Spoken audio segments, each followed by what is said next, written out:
Halo guys, balik lagi sama gua Acini. Let's go to the story.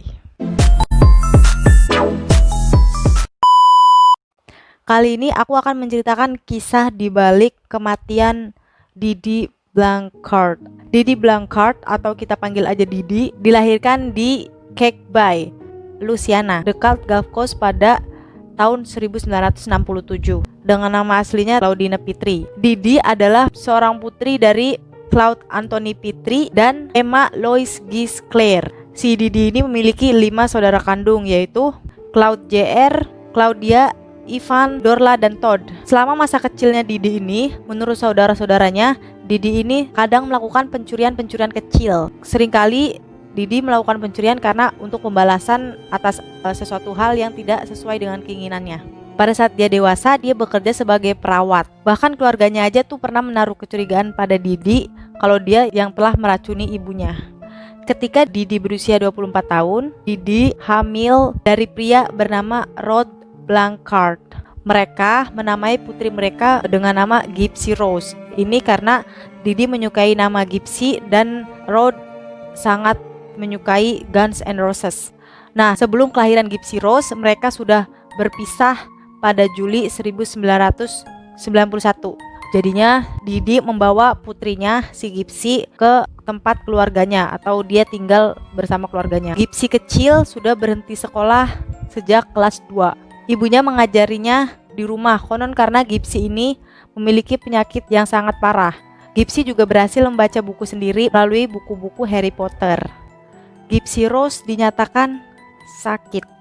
Ketika Gypsy masih bayi, Didi membawa Gypsy ke rumah sakit. Didi ini meyakini bahwa Gypsy ini memiliki penyakit atau menderita apnea tidur. Meskipun gak ada tanda-tanda penyakit dari Gypsy, tapi Didi tetap yakin kalau anaknya ini sakit. Jadi dia menentukan sendiri kalau si Gypsy ini mengalami gangguan kromosom. Gila ya.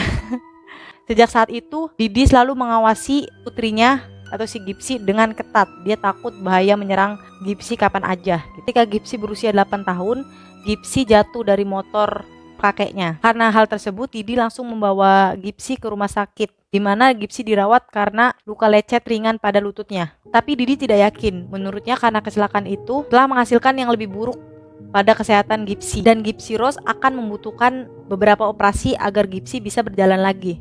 Itu yang ada di otaknya si Didi. Sampai saat itu Didi memutuskan kalau Gypsy ini harus duduk di kursi roda agar lututnya tidak bertambah parah sakitnya. Padahal cuma luka lecet doang, tapi si Didi ini dengan cerdasnya dia menyatakan kalau Gypsy butuh kursi roda. Entah khawatir entah apa ini. Didi kemudian pindah dari rumah orang tuanya karena orang tuanya selalu menanyakan kondisi Gypsy. Kemudian Gypsy dan Didi tinggal di apartemen kumuh dan mereka mulai hidup dari hasil belas kasihan orang terhadap penyakit Gypsy. Juga dari uang tunjangan ayah Gypsy yang saat itu telah menikah lagi. Setelah membawa Gypsy ke rumah sakit New Orleans, Didi ngeklaim kalau si Gypsy ini bukan cuma kena penyakit kromosom dan distrofi otot doang, tapi Didi ngeklaim kalau Gypsy ini kena gangguan penglihatan dan pendengaran juga. Selain itu, Didi ngeklaim kalau Gypsy juga mulai kejang-kejang. Sementara dilakukan tes, Gypsy ini nggak ada penyakit apapun. Walaupun begitu, dokter tetap memberinya obat anti kejang dan penghilang rasa sakit generik. Pada 2005 telah terjadi badai Katrina. Badai Katrina ini menghancurkan rumah mereka, yang memaksa Didi dan Gypsy untuk pindah ke pengungsian Missouri.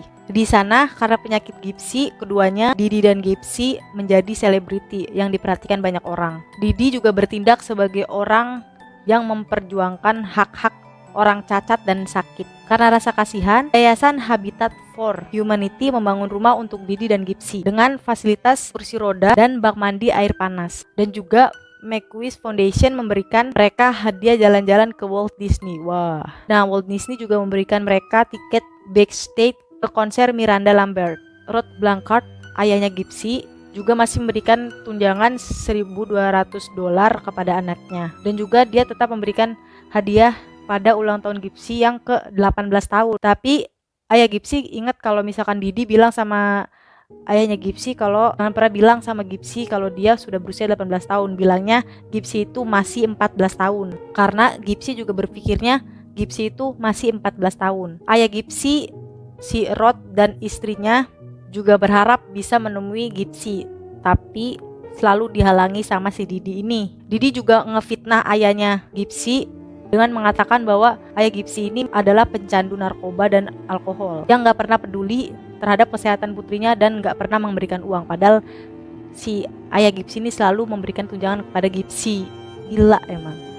Banyak orang yang bertemu Gypsy yang langsung terpesona sama si Gypsy ini. Tingginya hanya 150 cm, rambutnya botak, kacamatanya besar, dan suara kekanak-kanakan menguatkan persepsi bahwa dia memiliki semua masalah yang dikatakan ibunya. Dia juga sering pakai wig atau topi untuk menutupi kebotakannya. Ibunya juga secara teratur mencukur rambut Gypsy agar Gypsy tampak seperti pasien kemoterapi. Ketika mereka meninggalkan rumah pun, Gypsy selalu membawa tabung oksigen dan tabung makanan. Bahkan Gypsy diberi suplemen nutrisi cair anak-anak Pediasure sampai usia 20 tahun. Sementara itu, kisah Gypsy dan Didi yang seorang ibu tunggal yang mengurus anak-anaknya ini mendapat perhatian para dokter-dokter. Para dokter spesialis menemui Didi dan Gypsy untuk melihat apa nih yang bisa mereka lakuin buat Gypsy dan Didi gitu.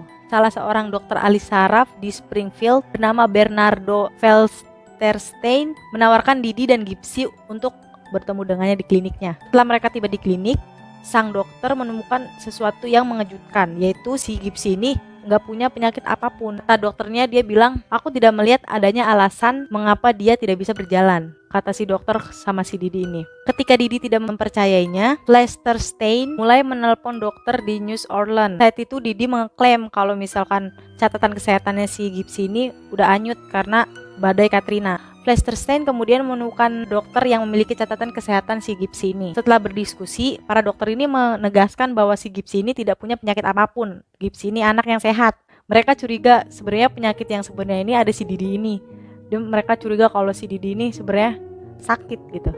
Tapi walaupun begitu, Felsterstein tidak melanjutkan kecurigaannya dengan melaporkan ke layanan sosial karena dia diwanti-wanti sama dokter lain kalau hati-hati sama si Didi sama si Gypsy. Jadi dia nggak ngelanjutin kecurigaannya karena takut tidak dipercaya sama pihak berwenang. Pada tahun 2009 ada penelpon anonim yang melaporkan ke polisi kalau si Didi ini sudah melakukan pemalsuan data berupa nama, tanggal lahir pada dirinya dan Gypsy, dan mengatakan kalau si Gypsy ini sebenarnya nggak sakit apa-apa gitu. Kemudian petugas kesehatan melakukan pemeriksaan kepada si Gypsy. Kemudian Didi beralasan kalau dia itu ngelakuin pemalsuan data karena untuk menghindari mantan suaminya atau ayah si Gypsy, karena ayah Gypsy ini kejam gitu. Dan kasus ditutup saat itu. Didi juga diketahui setidaknya 1 kali memalsukan akta kelahiran anaknya. Dia memindahkan dari tahun lahir anaknya dari 1991 ke 1995 untuk memperkuat kalau si Gypsy ini masih remaja. Gypsy juga mengatakan dalam wawancara kalau selama 15 tahun tuh dia nggak percaya sama usianya sendiri. Didi juga ngeklaim kalau akta asli si Gypsy ini udah hilang gara-gara badai Katrina. Nah, Gypsy ini tahu sebenarnya ibunya si Didi ini masih punya salinan akta asli si Gypsy, tapi si Didi mengatakan kalau itu salah cetak. Emang pinter banget beralasan nih si Didi ini. Didi juga memberitahu semua orang kalau si Gypsy ini masih 14 tahun. Padahal sebenarnya pada saat itu si Gypsy udah 19 tahun. Nah, di tahun 2010 nih, si Gypsy udah tahu kalau sebenarnya dia itu sehat, dia itu nggak sakit. Penyakitnya itu cuma karangan ibunya doang. Karena udah tahu hal tersebut, si Gypsy mulai mencoba melarikan diri dari ibunya. Suatu malam Gypsy mendatangi rumah tetangganya dengan berdiri tegak. Dia meminta tolong kepada tetangganya untuk dibawa ke rumah sakit. Tapi pada saat itu Didi cepet tanggap. Dia langsung membawa Gypsy lagi dan selalu beralasan kalau Gypsy ini kayak gitu karena punya penyakit di mentalnya. Emang ya, astagfirullahaladzim. Makanya si Gypsy merasa sehat karena si Gypsy punya cacat mental, kata ibunya gitu. Atau dia juga beralasan kalau obat-obatan itu yang membuat otak dia tuh agak kacau. Nih karena orang-orang di lingkungannya atau semua orang itu udah percaya sama pencitraannya si Didi, jadi mereka percaya aja tuh sama si Didi. Untuk mengendalikan si Gypsy, Didi ini selalu menggunakan kekerasan fisik. Didi juga selalu memegang tangan putrinya atau memegang tangan Gypsy erat-erat kalau misalkan Gypsy udah mulai bicara kalau dia tuh nggak sakit pada orang-orang gitu. Atau kalau si Gypsy mau menunjukkan kalau sebenarnya mentalnya tuh baik-baik aja. Gypsy juga selalu ingat kalau misalkan ibunya akan memegang tangannya dengan erat dan melintir tangannya dengan tekanan yang kuat gitu. Ketika keduanya sendirian, Didi selalu memukul Gipsy dengan hanger ataupun tangannya sendiri. Nah, pada sebuah acara tahun 2011, Gipsy mencoba melarikan diri lagi dari ibunya. Tapi akhirnya si Didi ini berhasil menemukan Gipsy dengan pacar online-nya di sebuah kamar hotel. Didi juga ngancam Gipsy kalau Didi bakal ngelaporin Gipsy ke polisi. Gipsy juga ingat kalau misalkan si Didi ini setelah kejadian itu dia menghancurkan komputer milik Gipsy dan mengatakan bahwa Didi akan menghancurkan jari-jarinya Gipsy juga kalau misalkan Gipsy berusaha melarikan diri lagi.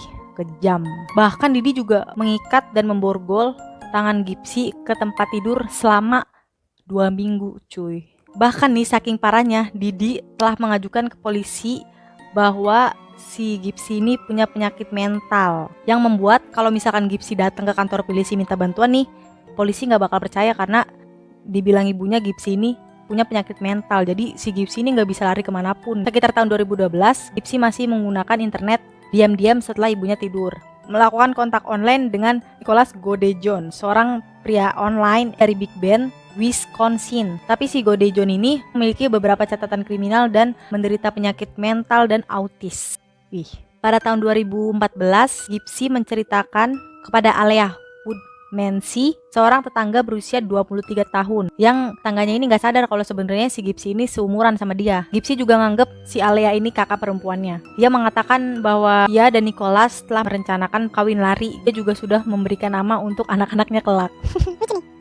Siapa yang dulu kalau pacaran udah nyiapin nama buat anak-anaknya? Padahal masih pacaran, anjay.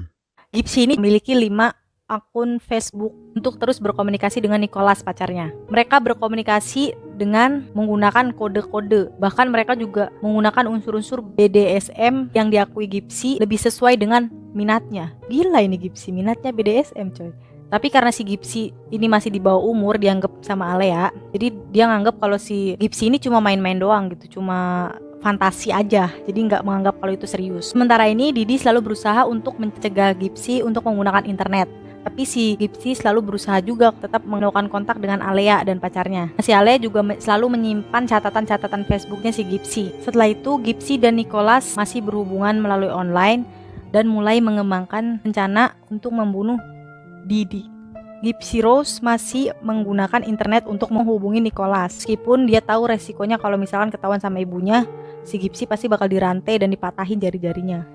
Rencana pembunuhan tersebut segera dilaksanakan oleh mereka berdua. Pada Juni 2015, Nicholas ini datang ke rumahnya si Didi dan Gipsy ketika Didi dan Gipsy pergi menemui dokter. Setelah Didi dan Gipsy kembali ke rumah dan Didi sudah tidur, Gipsy mengizinkan Nicholas untuk masuk dan memberinya lakban, sarung tangan, dan pisau dengan tujuan untuk membunuh Didi.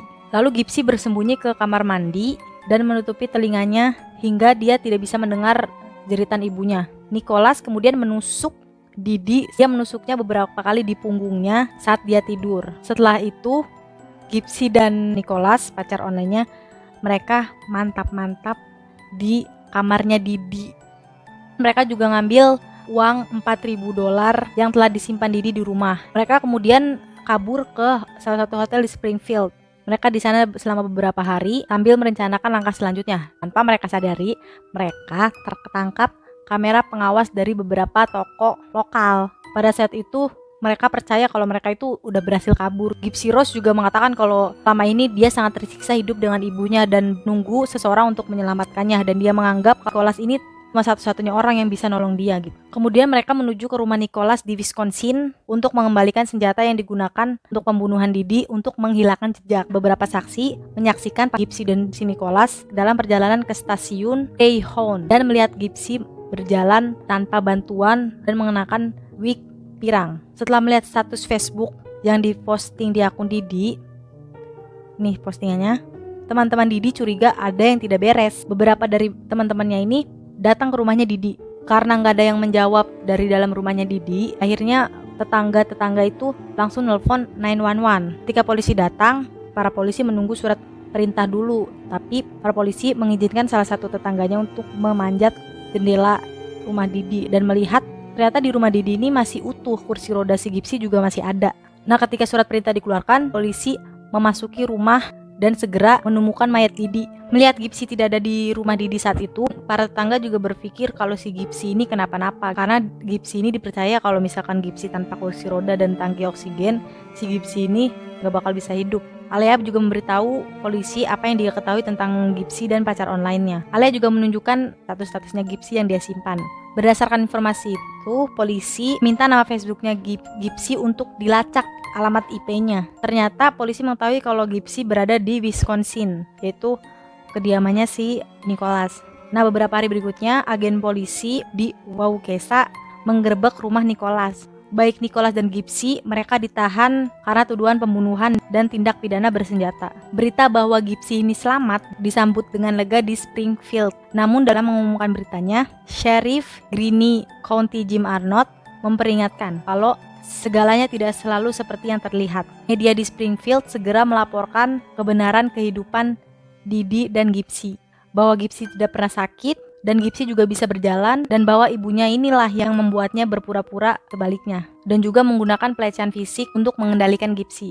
Arnott juga mendesak pada orang-orang untuk tidak menyumbangkan uang apapun kepada keluarga sampai penyelidik mengetahui tingkat penipuan itu. Dan kisah hidup Gipsy, Rose, dan Didi pun terungkap. Simpati yang awalnya diberikan kepada Didi langsung beralih kepada Gipsy. Setelah pengungkapan bagaimana Didi memperlakukan Gipsy selama bertahun-tahun, simpati untuk Didi sebagai korban pembunuhan yang kejam langsung beralih kepada putrinya sebagai korban pelecehan anak selama bertahun-tahun. Mereka yang awalnya telah menyatakan kesedihan atas kematian si Didi langsung berbalik marah karena ulah Didi yang memperlakukan anaknya seperti ini selama bertahun-tahun. Investigasi lebih lanjut menemukan bahwa para dokter-dokter tidak menemukan gangguan yang diklaim si Didi. Bahkan dokter juga mencurigai bahwa si Didi inilah yang memiliki penyakit Munchausen by proxy syndrome atau gangguan mental di mana orang tua atau pengasuh ini melebih-lebihkan, mengarang suatu penyakit dan seseorang yang tengah mereka asuh untuk mendapatkan perhatian. Bahkan keluarga Didi di Losinia yang telah mencurigai tentang perlakuan Didi tidak menyesali kematiannya. Ayahnya, ibu tiri, dan keponakannya yang pertama kali mengetahui kesehatan Gipsy